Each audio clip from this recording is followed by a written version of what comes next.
ఏరియాలోనే అతిపెద్ద property show NAREDCO property show మళ్ళీ మన గుంటూరులో మీకోసం.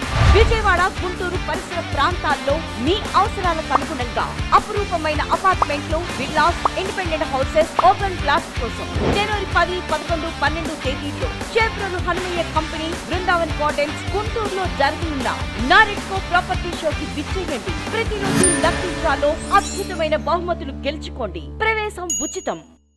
రియల్ ఎస్టేట్ వ్యాపారం అనేది గత సంవత్సరం వరకు చాలా ఇబ్బందులు పడ్డారండి. కొన్నవాళ్ళు కానీ అమ్మేవాళ్ళు కానీ ఇద్దరు ఇబ్బంది పడ్డారు. ఇప్పుడున్న పరిస్థితుల్లో ఏంటంటే మీకు కొత్త గవర్నమెంట్ వచ్చిన తర్వాత చంద్రబాబు నాయుడు గారు డెవలప్మెంట్ చేస్తాడు, డెవలప్మెంట్స్ చూపిస్తున్నారు, అభివృద్ధి చెందుతుంది అని చెప్పేసి ప్రజల్లో ఎంతో ఆసక్తిగా ఉన్నారు. కాబట్టి ప్రజల కోరికలని నెరవేరుస్తూ ఆయన అభివృద్ధి వైపు బాటలు వేస్తూ ఎన్నో డెవలప్మెంట్ కంపెనీలను కానీ, సాఫ్ట్వేర్ను కానీ, హాస్పిటల్స్ కానీ, స్టార్ హోటల్స్ కానీ, ఇన్ఫ్రాస్ట్రక్చర్ మొత్తం ఏ విధంగా బిల్డప్ చేయాలో ఆయనకు వెనతో పెట్టిన విద్య. గతంలో ఆయన హైదరాబాద్లో మహానగరం లాంటి దాన్ని రూపకల్పన చేసి దానికి ఎంతో గొప్ప పేరు తెప్పించిన గొప్ప వ్యక్తి నారా చంద్రబాబు నాయుడు గారు.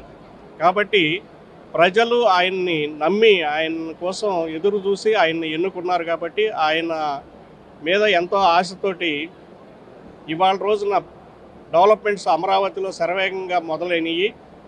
ఇప్పుడు మొన్నటి వరకు స్తబ్దతగా ఉన్న కస్టమర్స్ ఇవాళ ప్రాపర్టీ షోని ఆసక్తిగా వచ్చి వాళ్ళకి కావాల్సిన ప్రాపర్టీ, వాల్యుబుల్ ప్రాపర్టీ ఎక్కడ దొరుకుతుంది అనేది సెర్చ్ చేసుకుని చేస్తున్నారు. అందులో భాగంగా మాది శ్రీ లలిత ఇన్ఫ్రా అనేది ఒక కంపెనీ. మేము దాదాపు ఒక 200 ఎకరాల్లో వెంచర్లు వేస్తున్నాము. 4-5 చోట్ల ఉన్నాయి మావి. గుంటూరు ఉంది, చిలకలూరుపేట ఉంది, నరసరావుపేట ఉంది, గుంటూరులోనే గొర్లవారిపాలెం అనే విలేజ్లో కూడా ఉంది. మేము అన్నీ కూడా సిఆర్డీఏ అప్రూవ్డ్ ప్లాట్స్ చేస్తున్నాము. అన్నీ కూడా సిమెంట్ రోడ్లతోటి, డ్రైనేజీలతోటి, వాటర్ ప్లాంట్స్, పైప్ లైన్స్ ఇవన్నీ వేసి గ్రీనరీ పెట్టి వాళ్ళకి ఎవరు డెవలప్ చేయనంత గొప్పగా మేము గత కంపెనీల కంటే కూడా గొప్పగా డెవలప్ చేసి మేము ప్లాట్స్ ఇస్తున్నాము. మా దగ్గర వచ్చిన కస్టమరు ఏదన్నా ఒక రోజు ఆప్షన్ తీసుకుంటాడు కానీ నెక్స్ట్ డే క్లోజ్ చేసుకుంటాడు. చాలా హ్యాపీగా ఉన్నారు. ఇంకా ఇంకా మంచి మంచి వెంచర్లు చేసి మంచి కస్టమర్స్ని తీసుకుంటాం మేము. భూమి కొంటారండి, కొనటానికి ఏమీ ఇబ్బంది లేదు. కొద్ది రోజులు మాత్రం ఏంటా అని చెప్పేసి ఆగారు కానీ ఒకసారిగా రేట్లు పెరిగినాయని మళ్ళీ రియలైజ్ అయ్యారు. ఈ కొనటం అనేది, అమ్మటం అనేది అది ఒక సైక్లింగ్ అండి. కస్టమర్సు రేటు ఎక్కువేమో అని అనుకుంటారు, అయితే డిస్కౌంట్ ఆఫర్లు వాటికే ఎక్కువగా పోయి మోసపోతున్నారు. కాబట్టి ₹1 ఎక్కువైనా అభివృద్ధి చేసే చోట డెవలప్ చేసి మనకి బాగా అప్పచెబుతారు నమ్మకం అన్న చోట వెనక్కి తిరగకుండా కొంటారు.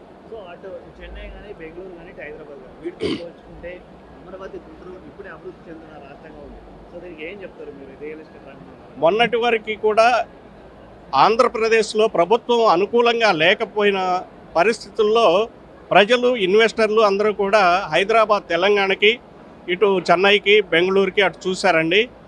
ఇప్పుడు అవన్నీ తిరగబడ్డాయి. ఇప్పుడు అవన్నీ తెలంగాణ కానీ, కర్ణాటక కానీ, బెంగళూరు కానీ, చెన్నై కానీ అన్నీ ఆగిపోయినాయి. ఇప్పుడు ఏకైక బిజినెస్ స్టేట్, అభివృద్ధి చెందే స్టేట్ ఆంధ్రప్రదేశ్గా వాళ్ళు గుర్తించి అందరూ కూడా మళ్ళీ అక్కడి నుంచి వచ్చేసి మళ్ళీ ఇక్కడ కొనుగోలు చేస్తున్నారు.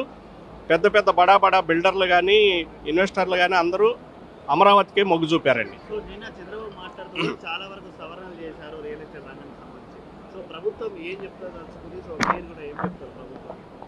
ప్రభుత్వం ఇంతకుముందు ఒక బిల్డింగ్ కట్టాలన్నా, ఒక కన్స్ట్రక్షన్ చేయాలంటే, ఒక వెంచర్ వేయాలంటే ఈ పర్మిషన్స్ని చాలా కష్టతరం చేసిందండి.